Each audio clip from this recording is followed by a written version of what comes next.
లవణుడు మెరుపు వేగంతో చేస్తున్న దాడి కారణంగా ఆయన ఎంత బలవంతుడనే విషయం శతఘ్నుడికి అర్థమవుతుంది.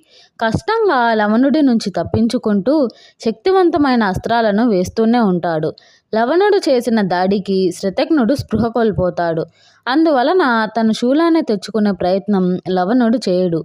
అంతలో స్పృహ కోల్పోయిన శతఘ్నుడు లేచి వైష్ణవాస్త్రాన్ని ఉపయోగించడం, లవణుడు మరణించడం ఒక్కసారిగా జరిగిపోతాయి.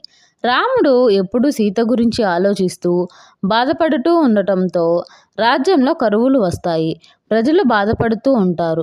కానీ ఆ విషయం రాముడికి ఎవరు చెప్పలేకపోయేవారు. అది చూసి కౌసల్యాదేవి బాధపడుతూ ఉండేది. అటు రాజ్యం ఇటు రాముడి గురించి ఏదైనా పరిష్కారం చెప్తారని వశిష్ఠ మహర్షికి వృషంగ మహర్షికి కబురు చేస్తుంది. దాంతో వృషంగ మహర్షి రాముడి సోదరి అయిన శాంతని వెంటబెట్టుకొని అక్కడికి వస్తాడు. ఆ వెనుకే వశిష్ఠ మహర్షి కూడా వస్తాడు.